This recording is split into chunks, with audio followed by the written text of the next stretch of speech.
নমস্কাৰ, আপোনালোকৰ আৰু এটা ভাল খবৰ আনিছোঁ। খাদ্য বিভাগত বৃহৎ নিযুক্তি হয়। ইয়াৰ টোটাল পোষ্ট আছে 33,566টা পদ আছে। ইয়াত আপোনালোকে যদি 8 পাছ কৰিছে, 10 পাছ কৰিছে, 12 পাছ কৰিছে, গ্ৰেজুৱেট কৰিছে, তেনেহ'লে ইয়াত এপ্লাই কৰিব পাৰিব। আৰু বয়স যিটো হয় 18 পৰা কি আছে 45 বছৰলৈকে আপোনালোকে এপ্লাই কৰিব পাৰিব ইয়াত। আৰু ইয়াত গ্ৰেড 3 আৰু গ্ৰেড 4 লেভেলৰ হয়, আৰু অসমৰ সকলো ল'ৰা ছোৱালীৰ বাবে সেইটো হয়। আপোনালোকৰ যদি ইচ্ছা আছে এপ্লাই কৰিব, তেনেহ'লে এপ্লাই কৰি ল'ব। জানুৱাৰীৰ পৰা আৰম্ভ হ'ব। নমস্কাৰ, আপোনালোকৰ বাবে আৰু এটা নতুন ভিডিঅ' আনিছোঁ, আপোনালোকে চাব পাৰে। ইয়াত খাদ্য বিভাগৰ সেইটো পোষ্ট হয়। All India male and candidate আপোনালোকে এপ্লাই কৰিব পাৰিব। আপোনালোকে যদি অসমৰ সকলো ল'ৰা ছোৱালী এপ্লাই কৰিব পাৰিব। ইয়াত কি আছে FCI ৰিক্ৰুইটমেণ্ট হয়, 2026 অফিচিয়েল নটিফিকেশ্যন হয়। সেইটো এপ্লাই অনলাইন কৰিব লাগিব, আপোনালোকে জানে। আৰু সেইটো অনলাইন এপ্লাই হয়। আৰু আপোনালোকে যদি মোৰ ভিডিঅ' চাই মানে নতুন, তেনেহ'লে আপোনালোকে ছাবস্ক্ৰাইব কৰি ল'ব, নতুন নতুন আপডেটবিলাক পাই থাকিব। আৰু মই যিবিলাক ভিডিঅ' দিওঁ সেইবিলাক জেনুইন হয়।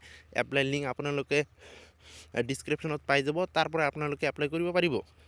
আৰু গোটেইখিনি এটা ভিডিঅ'তে কৈ দিম, এজ লিমিট কিমান আছে, কোৱালিফিকেশ্যন কিমান, কোনটো পোষ্টত কিমান কোৱালিফিকেশ্যন লাগে, গোটেইখিনি ইয়াত কৈ দিম।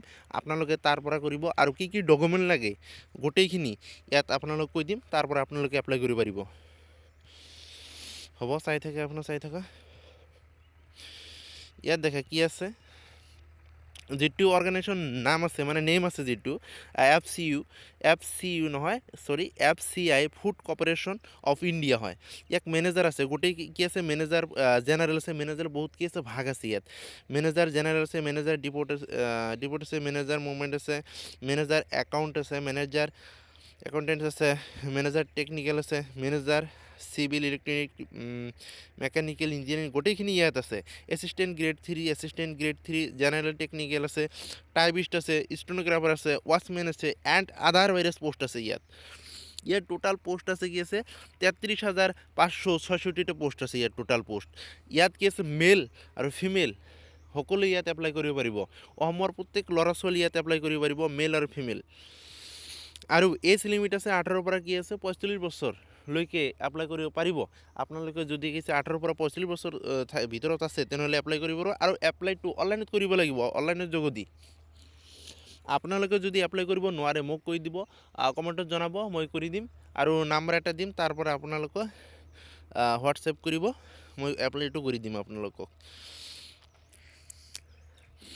ইয়াত দেখা চেলাৰী কি আছে 25,000ৰ পৰা 65,000লৈ আপোনালোকক দৰমহাটো দিয়া হ'ব। আৰু FCI ৰিক্ৰুইটমেণ্ট মানে যিটো কোৱালিফিকেশ্যন হয়, কোৱালিফিকেশ্যন কি কি লাগে দেখা। ইয়াত কেণ্ডিডেট শুড হেভ 8 পাছ। আপোনালোকে যদি 8 পাছ কৰিছে, তথাপিও কি আছে কেইটামান পষ্টে তাত এপ্লাই কৰিব পাৰিব। 10 পাছ, 12 পাছ আৰু গ্ৰেজুৱেটো যদি আছে আপোনালোকে, তাতো কি আছে এপ্লাই কৰিব পাৰিব। ইয়াৰ ডিগ্ৰী ডিপ্ল'মা সকলোখিনি এপ্লাই কৰিব পাৰিব। ইয়াত কি আছে বেলেগ বেলেগ ডিপাৰ্টমেণ্ট আছে, মানে ভাগ আছে। 8 পাছত কি আছে বেলেগ হয়, 10 পাছত বেলেগ হয়, গ্ৰেজুৱেটত বেলেগ হয়, ITI ডিপ্ল'মা ইয়াত মানে বেলেগ বেলেগ পোষ্টত মানে বেলেগ বেলেগকৈ কি আছে ভাগ আছে আৰু পোষ্টবিলাক।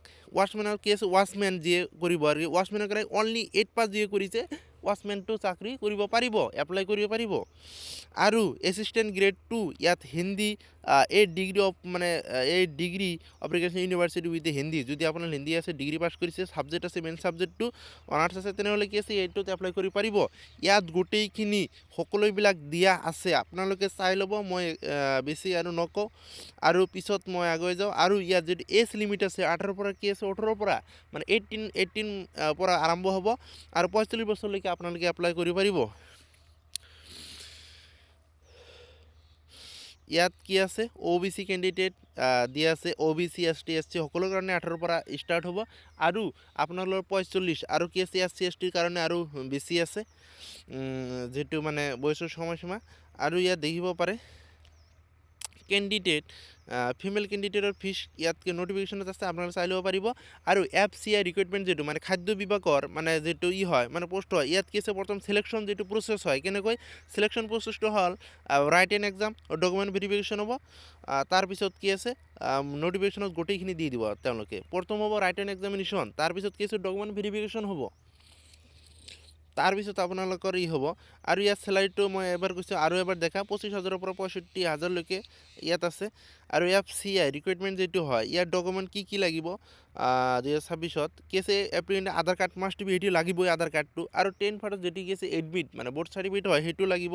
আৰু মোবাইল নম্বৰটো লাগিব, passport size photo, email ID, ইয়াত ছিগনেচাৰ গোটেই আছে। ডিগ্ৰী ৰিলেটেড যিটো মানে আছে পাৰ্মানেণ্ট মানে PRC ইয়াত লাগিব। আৰু আপোনালোক যদি কি আছে অসমৰ হয় তেনেহ'লে কি আছে PRC এটা লাগিব, কিয়নো সেইটো চেণ্ট্ৰেল লেভেলৰ এক্সাম হয়, সেইকাৰণে কি PRCটো লাগে। আৰু কাষ্ট চাৰ্টিফিকেট যদি থাকে তেনেহ'লে দিব। আৰু এপ্লাইটো মানে এপ্লাই কি আছে এপ্লাই ডেট মানে এপ্লাই আৰম্ভ হ'ব কি আছে জানুৱাৰীৰ পৰা কি আছে এক্সপেক্টেড ইয়াত দিয়া আছে, মানে জানুৱাৰীৰ পৰা ষ্টাৰ্ট আৰম্ভ হ'ব। আৰু লাষ্ট ডেটটো এতিয়া মেনশ্যন কৰি দিয়া নাই, দিব। আপোনালোকে যদি ইচ্ছা আছে এপ্লাই কৰিবলৈ মোক জনাব, মই এপ্লাই কৰি দিম আপোনালোকক আৰু কমেণ্টত জনাব। আৰু আপোনালোকে যদি নিজেই মোবাইলত এপ্লাই কৰিব বিচাৰে তেনেহ'লে লিংকটো ডিছক্ৰিপশ্যনত মই দি দিম, আপোনালোকে তাৰ পৰা এপ্লাই কৰিব পাৰিব। হ'ব অ'কে। আৰু আপোনালোকৰ যদি নতুন মোৰ চেনেল নতুন হোৱাৰ কাৰণে মই কি আছে নতুন হয়, আপোনালোকে ছাবস্ক্ৰাইব কৰা নাই মোৰ চেনেলটো, তেনেহ'লে ছাবস্ক্ৰাইব কৰি ল'ব আৰু এটা লাইক কৰি দিব। মই ফাৰ্ষ্ট টাইমৰ কাৰণে ভিডিঅ'বোৰ বনাই আছোঁ, যদি কিবা কিবি ভুল হয় ক্ষমা কৰি দিব। হ'ব।